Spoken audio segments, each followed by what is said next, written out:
Hello friends, welcome back. कैसे हैं आप सब लोग? आज हमारे जो टॉपिक है उसमें हमने कुछ ऐसी चीज़ें इंक्लूड की हैं जिससे आपको अपनी इन्वेस्टिंग में भी अपने शेयर मार्केट की जर्नी में काफ़ी हेल्प मिलेगी। और एक ऐसा अपडेट लेके आए हैं जो अभी रिसेंटली अनाउंस हुआ है और मुझे ऐसा लगता है कि आपको पता होना चाहिए। ये हमारी कुछ बहुत ही ट्रेंडिंग वीडियोज़ हैं जिसमें आप लोगों ने हमें बहुत प्यार दिया। तो इनका जो डिटेल है, जो लिंक है मैंने डिस्क्रिप्शन में दे दिया है। अगर आप देखना चाहें या शेयर करना चाहें तो आप डिस्क्रिप्शन से कर सकते हैं। आज जो सबसे पहले मैं जिस टॉपिक को कवर कर रहा हूँ, देखिए क्या होता है ये बड़ा इम्पोर्टेंट क्वेश्चन होता है हम सभी लोगों के दिमाग में हमारे सोचते हैं हम बहुत ज़्यादा इस चीज़ को कि जो बड़े इन्वेस्टर हैं, सुपर इन्वेस्टर्स हैं, वो ऐसी क्या स्ट्रेटजीज़ लेके आते हैं कि जिसकी वजह से वो प्रॉफ़िट लेते हैं, हमसे ज़्यादा प्रॉफ़िट लेते हैं, लॉस कम होते हैं उनको। तो उस चीज़ को मैं ध्यान में रखते हुए ये कुछ आपके सामने मैं लेके आया बहुत इम्पोर्टेंट और बहुत कम एक तरीके से बहुत छोटी-सी हैं, 2-3 ही मतलब मैं 3 ही इस वक़्त लेके आया हूँ आपके सामने जिससे कि आपको अपनी इन्वेस्टिंग को थोड़ा-सा इम्प्रूव करने में मदद मिलेगी। सबसे पहले हम जो यूज़ करते हैं जो वो लोग यूज़ करते हैं सुपर इन्वेस्टर्स, वो है वैल्यू इन्वेस्टिंग। वैल्यू इन्वेस्टिंग क्या होती है? जैसे उदाहरण के तौर पे इन्होंने लिया भी है, वॉरेन बफेट जैसे हैं।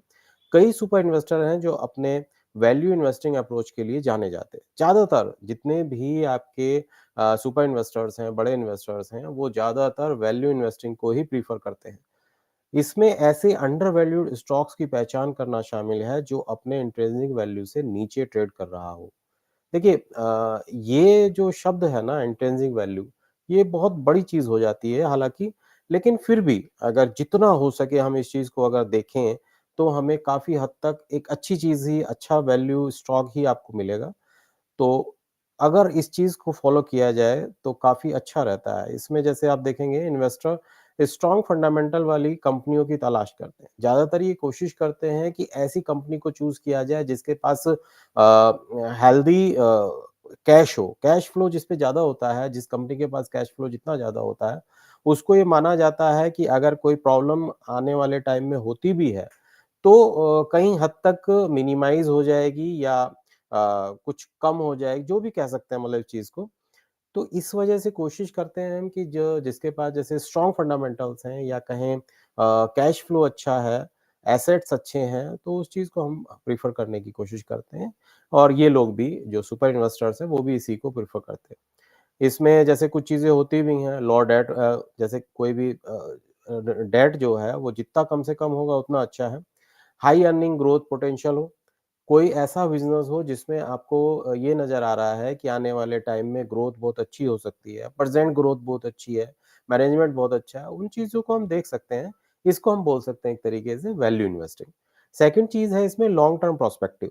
देखिए, ये मैंने अपनी पिछली वीडियो में भी कई बार कहा है कि आप जब भी शेयर मार्केट में इन्वेस्ट करने की कोशिश करें या कर रहे हैं, तो इस चीज़ पे तो बिल्कुल जैसे वॉरेन बफेट सर ने भी कहा है कि अगर कोई शेयर आप अगले 10 साल के लिए रख सकते हैं, तभी आप उसमें इन्वेस्ट करें। तो मतलब वही है, सीधा-सीधा सा मतलब है कि लॉन्ग टर्म पर्सपेक्टिव आपका अगर नहीं है, तो शेयर मार्केट में आप बहुत रेयर चांस है कि आपको प्रॉफ़िट होने वाला है। मतलब आज प्रॉफ़िट हो गया, तो कल लॉस होने ही वाला है। तो उस चीज़ों को ध्यान में रखें। देखिए इसमें देखते हैं, वो समझते हैं कि बाज़ार में उतार-चढ़ाव इन्वेस्टिंग का एक हिस्सा है। ये कितनी अच्छी बात है ये। हम लोग क्या करते हैं, जो छोटे रिटेल इन्वेस्टर्स होते हैं, वो क्या होता है जैसे ही थोड़ा-सा डाउन गया मार्केट, थोड़ी-सी करेक्शन आई तो हम एकदम से पैनिक हो जाते हैं। शेयर ब किसी पर्टिकुलर शेयर जो हमने ले रखा है, उसके शेयर प्राइस नीचे चला गया, हम एकदम से पैनिक हो गए। कोई ऐसी न्यूज़ आई जो कन्फर्म भी नहीं है और एकदम से हम पैनिक हो गए। तो ये चीज़ें बहुत गलत है। अगर आपने पहले वाली स्ट्रैटेजी अच्छे से फ़ॉलो कर ली, तो सेकंड वाले में ये चीज़ें आपको बिल्कुल परेशान करने वाली नहीं है कि बाज़ार में उतार-चढ़ाव आपको किसी भी तरीके से पैनिक की कंडीशन में नहीं ला सकता। तो उस चीज़ पे ये जो चीज़ें ये जो स्ट्रैटेजीज़ बनाई गई हैं, ये अपने आप में एक पूरी मतलब हर स्ट्रैटेजी अपने आप में एक बुक की तरह है। इस पे जितना चाहे आप पढ़ सकते हैं, जितना चाहे आप इसको समझ सकते हैं, कुछ भी कर सकते हैं। तो ये बहुत बड़ी-बड़ी चीज़ें हैं, मैं तो बहुत छोटी-सी क्वांटिटी में आपके लिए लेके आया हूँ, जिसको पढ़ने में और समझने में थोड़ी-सी आपको आसानी रहे। अच्छा देखिए इसमें वे अपने इन्वेस्टमेंट्स को वर्षों और दशकों तक बनाए रखने के इच्छुक होते हैं। मतलब जैसे हम लोग क्या करते हैं नॉर्मली आज लिया और हमें ये लगता है बस अब कल से बढ़ना शुरू हो जाएगा और 25-30% 40% का मुझे प्रॉफिट हुआ और बाहर, अपना सेल आउट किया, बाहर आ गए। वो ऐसा नहीं करते हैं। अगर उन्होंने वैल्यू इन्वेस्टिंग की है, तो वो वेट करते हैं और फिर एक अच्छा खासा प्रॉफिट लेके बाहर निकलते हैं। रिसर्च, देखिए रिसर्च तो ये शब्द ही अपने आप में बहुत बड़ी चीज़ है। थोरो रिसर्च अगर आपने कर ली ना, तो सक्सेसफुल इन्वेस्टिंग करने से आपको कोई रोक नहीं सकता। ये बिल्कुल उसकी ये है जैसे सक्सेसफुल इन्वेस्टिंग की आधारशिला है ये, मतलब बेस है एक तरीके से बिल्कुल। सुपर इन्वेस्टर्स इन्वेस्टमेंट डिसीजंस लेने से पहले कंपनीज, इंडस्ट्रीज और माइक्रो इकोनॉमिक फैक्टर्स पर इन डेप्थ रिसर्च करते हैं। देखिए क्या होता है हम हमें आज बहुत अच्छा लग रहा है सब कुछ, कोई चीज़ हमने ली है, कोई शेयर आज खरीदा है, हमें बहुत अच्छा लग रहा है। लेकिन आने वाले टाइम में क्या हुआ हमें नहीं अगर हमने ये नहीं सोचा कि ऐसे क्या फैक्टर्स होते हो सकते हैं फ्यूचर में कि वो इसके प्राइस को इफ़ेक्ट कर सकते हैं, कंपनी की वर्किंग को इफ़ेक्ट कर सकते हैं। अगर आपने इस इन चीज़ों पे ध्यान नहीं दिया तो आपको दिक्कत हो सकती है। इसमें सेक्टर को क्या चीज़ इफ़ेक्ट कर सकती हैं, ये चीज़ें बहुत देखने वाली चीज़ है। अगर इसमें आपने बहुत अच्छा गहराई से रिसर्च कर लिया, तो आपकी जो चूज़ करने की पावर है शेयर को, उसको कोई गलत नहीं कह सकता। वे फाइनेंशियल स्टेटमेंट्स, मैनेजमेंट क्वालिटी और कॉम्पिटिटिव पोज़ीशनिंग को देखते हैं। देखिए कॉम्पिटिटिव पोजीशनिंग एक बहुत इम्पोर्टेंट वर्ड है। इसमें क्या होता है कि आपको ये चीज़ देखने की बात है कि आप जिस बिज़नेस में आप इन्वेस्ट करना चाह रहे हैं, जिस कंपनी में आप इन्वेस्ट करना चाह रहे हैं, वो मार्केट में किस कंडीशन में है। मतलब कि ऐसा तो नहीं है कि इतना ईज़ी है कि कोई भी आके और अचानक से खड़ा हो जाएगा उसके कॉम्पिटिशन में। तो अगर बिज़नेस कोई इतना ईज़ी लग रहा है कि ईज़िली कोई कॉम्पिटिशन में आ सकता है, तो आने वाले टाइम में दिक्कत हो सकती है क्योंकि आप देखेंगे जितना टाइम आगे बढ़ता है, उसी हिसाब से कॉम्पिटिशन इंक्रीज़ होता है। नए-नए लोग आते हैं, नए-नए माइंड आते हैं, नई-नई टेक्नोलॉजी आती है, तो कॉम्पिटिशन बढ़ता चला जाता है। तो उस वजह से क्या होता है कि जो जिसकी टेक्नोलॉजी पुरानी है, जिसकी अब देखिए क्या होता है, ऐज फैक्टर एक बहुत बड़ी चीज़ होती है।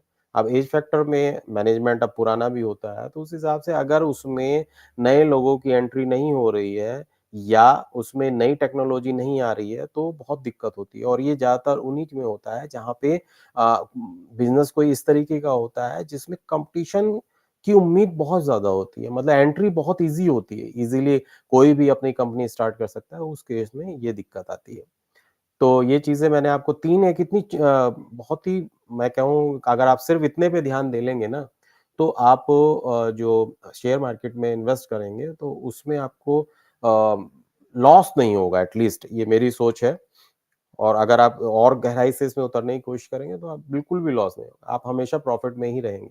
क्योंकि देखिए बड़े-बड़े इन्वेस्टर्स इस चीज़ के ऊपर काम करते हैं। हम इसमें 2 लोगों जो हमारे सुपर इन्वेस्टर्स हैं, सीनियर्स हैं हमारे, उनकी कुछ मैं आपको जो होल्डिंग्स हैं, वो मैं बताना चाहता हूँ। मुकुल अग्रवाल जी हैं, इनकी जो होल्डिंग है सुज़लोन में 321 करोड़ की है, रेमंड में 209 करोड़, इंटेलेक्ट डिज़ाइन में 181 करोड़ और रैडिको 174 करोड़, पीडीएस 158 करोड़ न्यूलैंड में 156 करोड़ और आयन एक्सचेंज 136 करोड़ और डिशमैन कार्बोजन में 126 करोड़। ये मुकुल अग्रवाल जी हैं। सेकंड हम जो सुपर इन्वेस्टर्स को ले रहे हैं वो हैं विजय केडिया जी। इनकी तेजस नेटवर्क में 295 करोड़, अतुल ऑटो में 233 करोड़, अल्कोन में 158 करोड़, वैभव ग्लोबल में 144 करोड़, क्लब महिंद्रा में 82 करोड़, रैप्रो इंडिया लिमिटेड 73 करोड़ और पटेल इंजीनियरिंग 69 करोड़। ये पटेल इंजीनियरिंग की जो इनकी इन्वेस्टमेंट है वो बिल्कुल लेटेस्ट है और रिसेंटली हुई है सॉफ्टवेयर सॉल्यूशंस के लिए।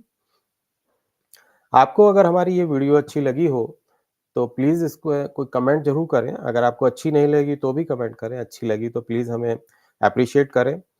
दोनों ही कंडीशन में आप कमेंट करेंगे तो हमें अच्छा लगेगा।